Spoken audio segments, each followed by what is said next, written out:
नमस्कार, स्वागत है आपका नादी टीवी में और मैं हूं आपके साथ ऋतु सिंह। शुरुआत करेंगे इस वक्त की बड़ी खबर के साथ। राजधानी भोपाल से बड़ी खबर मिल रही है, जहां मध्य प्रदेश में कोरोना संक्रमण से हालात बिगड़ते जा रहे हैं।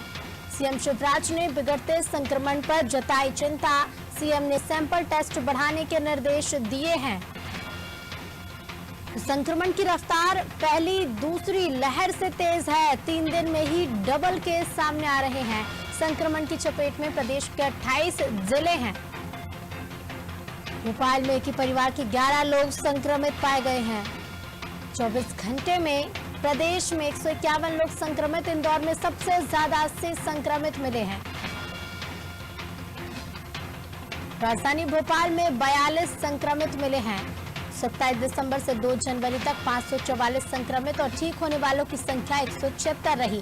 पिछले एक सप्ताह में रिकवरी रेट 32% रहा।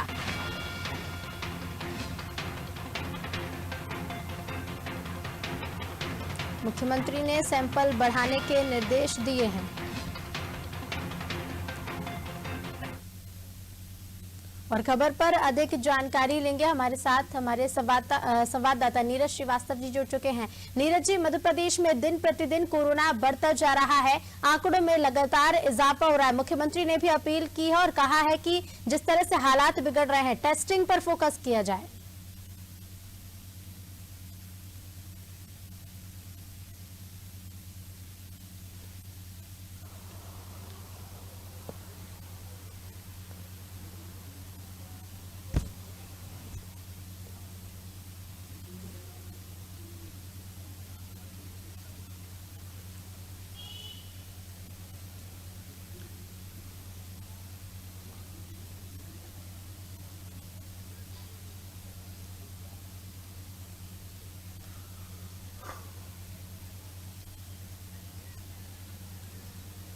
जी बिल्कुल, डेटा देखा जाए तो 544 के लगभग पहुंच गया है। वहीं इंदौर की बात की जाए, इंदौर हमेशा से ही हॉट स्पॉट रहा है, चाहे पहली लहर की या दूसरी लहर की बात की जाए, और उसमें भी इंदौर पहले नंबर पर रहा कोरोना के आंकड़ों के मामले में। तो आज तीसरी लहर में भी इंदौर ने ही बाजी मारा और कहीं ना कहीं बाजी मारता नजर आ रहा है।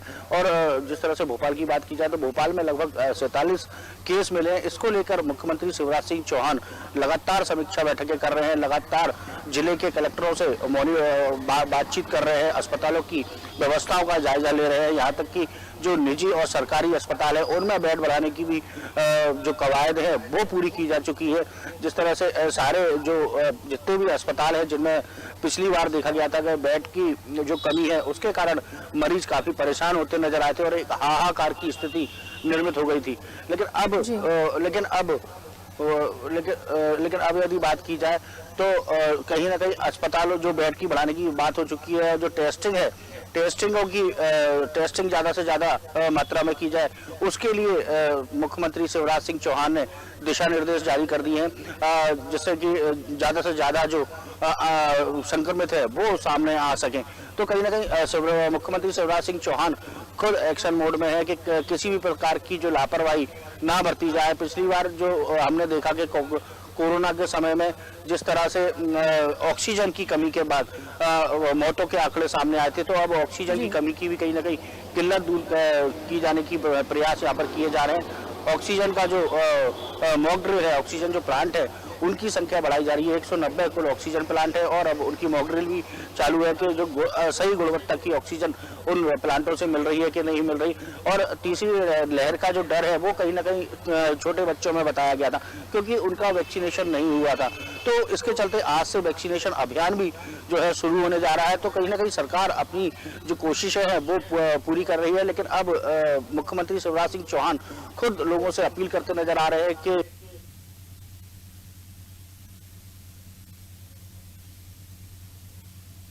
जी से लॉकडाउन लगना यानी आर्थिक स्थिति पर गहरा असर पड़ना, और सरकार नहीं चाहती कि किसी भी प्रकार में से जो आर्थिक गतिविधियां है वो प्रभावित हो और दोबारा से लॉकडाउन की दिशा में हम जाएं। जी बिल्कुल, यही सरकार भी नहीं चाहती और जनता भी ये नहीं चाहती है कि लॉकडाउन लगे, क्योंकि कई परेशानियां आर्थिक रूप से कई परेशानियां भी लोगों को होती हैं। जब लॉकडाउन होता है उनके व्यवसाय भी छूटते हैं। इससे पहले नीरज जी, हमने एक प्रोग्राम दिखाया था नादी टीवी पर, जिस पर हमने फोकस किया था कि 3T पर सरकार कितना फोकस करे, और साथ ही जो पड़ोसी राज्य है वहां संक्रमण लगातार बढ़ रहा है, तो पड़ोसी राज्य से जुड़ने वाली मध्य प्रदेश की सीमाओं पर कितनी निगरानी रखी जा रही है, अभी क्या हालात है, क्या कुछ निगरानी रखी जा रही है, कितनी चेकिंग पर फोकस किया जा रहा है?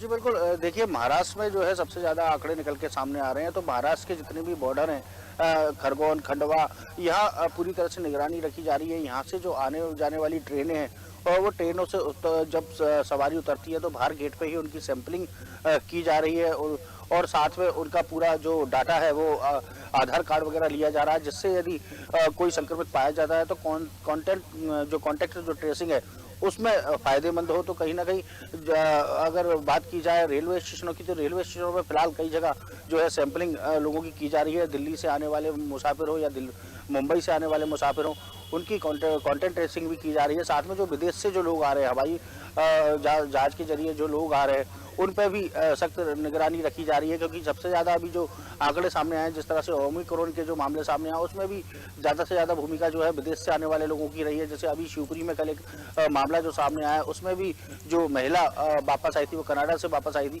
तो इस तरह से जो बाहर से जो विदेशों से आने वाले लोग हैं, उनसे ज़्यादा खतरा बना हुआ है। क्योंकि विदेशों में जो कोरोना की जो लहर है काफ़ी तेज़ी से फैल रही है। तो कहीं ना कहीं सरकार पूरी तरह से सचेत है, और रेलवे स्टेशनों पर जरूर चेकिंग की जा रही है। लेकिन हाँ, बस अड्डों की बात की जाए तो अंतर्राष्ट्रीय बस अड्डे पर जब हमने एक बार जाके रियलिटी टेस्ट किया, तो वहाँ पर देखा कि वहाँ जो बसें आ रही हैं, बस अड्डों पे किसी प्रकार की कोई व्यवस्था नहीं है। सवारी आती है और अपने अपने जो घरों को निकल जाती है, या फिर उनको जहाँ जाना है वहाँ चली जाती है, लेकिन किसी प्रकार की कोई उनसे जानकारी नहीं ली जा रही है। अगर बसों के जरिए कोरोना से यात्री आता तो उसके कॉन्टेक्ट ट्रेसिंग काफ़ी मुश्किल हो जाएगी। जी ऋतु। बिल्कुल नीरज जी, लगातार लोगों में भी लापरवाही देखी जा रही है, कहीं ना कहीं ये भी एक वजह है संक्रमण जो लगातार फैलता जा रहा है। अस्पतालों में किस तरह से व्यवस्थाओं को सुधारा जा रहा है, क्योंकि जिस तरह से दूसरी लहर में ऑक्सीजन बेड की भी कमी देखी गई, ऑक्सीजन प्लांट लगाने के फिर निर्देश दिए गए, कितनी चेकिंग की जा रही है, निरीक्षण किए जा रहे हैं? क्योंकि मुख्यमंत्री पहले भी प्रभारी जिले के प्रभारियों को निर्देश दे चुके हैं कि अपने गृह जिले में भी निरीक्षण करें, साथ ही साथ अपने प्रभार वाले जिलों में भी निरीक्षण किया जाए।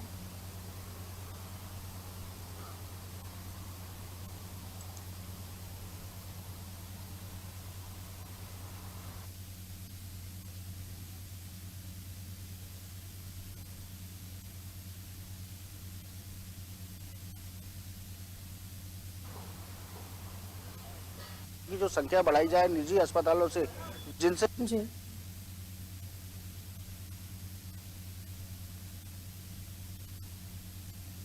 अनुबंध खत्म हो चुके हैं, उन अनुबंधों को फिर से दोबारा से किया जाए।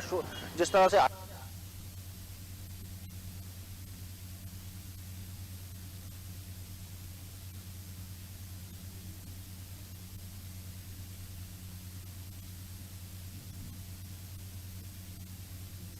आयुष्मान कार्ड से भोपाल, इंदौर, ग्वालियर, यह सब जगह जो है ऑक्सीजन प्लांटों की, अभी जो पिछली लहर में जिस तरह से ऑक्सीजन की कमी हुई, उसके बाद आनंद फनान में सरकार ने ऑक्सीजन प्लांटों का निर्माण किया। अब उन ऑक्सीजन प्लांटों की जो है मॉक ड्रिल लगातार जारी है, क्योंकि उन ऑक्सीजन प्लांटों में सबसे बड़ी बात ये देखना जरूरी है कि ऑक्सीजन की जो सप्लाई है वो सही स्तर पर हो रही है कि नहीं। तो उसके लिए मॉक ड्रिल भी लगातार की जा रही है। इसके अलावा मुख्यमंत्री शिवराज सिंह चौहान भी पिछले दिनों 1250 अस्पताल का निरीक्षण करने आए थे, और लगातार जो है अभी जो कोरोना समीक्षा बैठक है उनमें भी लगातार दिशा निर्देश जारी किए जा रहे हैं। अब जिस तरह से अभी सिर्फ नाइट कर्फ्यू लागू किया गया था, अब आजकल में हो सकता है कि ज़्यादा भीड़ वाले जो कार्यक्रम है उन पर भी सख्ती बरती जाए, शादी ब्याहों पर भी अब रोक लगाई जाए। तो कहीं ना कहीं सरकार अपनी तरफ से पूरे कदम उठा रही है। लेकिन आज भी मैं एक ही बात कहूँगा कि जिम्मेदार जो नागरिक हैं उनको अपनी जिम्मेदारी दिखानी होगी और कोरोना गाइडलाइन का पालन करना होगा। जिस तरह से हमने नई साल के कई जगह जश्न में देखा कि भारी भीड़ नजर आई, कई सारे कॉलेजों में भारी भीड़ नजर आई और लोग जश्न मनाते नजर आए, ना मास्क था ना सोशल डिस्टेंसिंग थी। तो कहीं ना कहीं हमें भी जरूरत है कि हम लोग भी सजग रहे, सतर्क रहे, जिससे कोरोना का बचाव हो सके, कोरोना का जो संक्रमण है उसको फैलने से रोक सके और साथ में लॉकडाउन जैसी भयावह स्थिति से बच सके। जी बिल्कुल नीरज जी, आप बने रहिए, आपके पास फिर लौटेंगे। तो लगातार कोरोना संक्रमण बढ़ता जा रहा है और ऐसे में सबसे ज्यादा जरूरत है तो सावधानी बरतने की।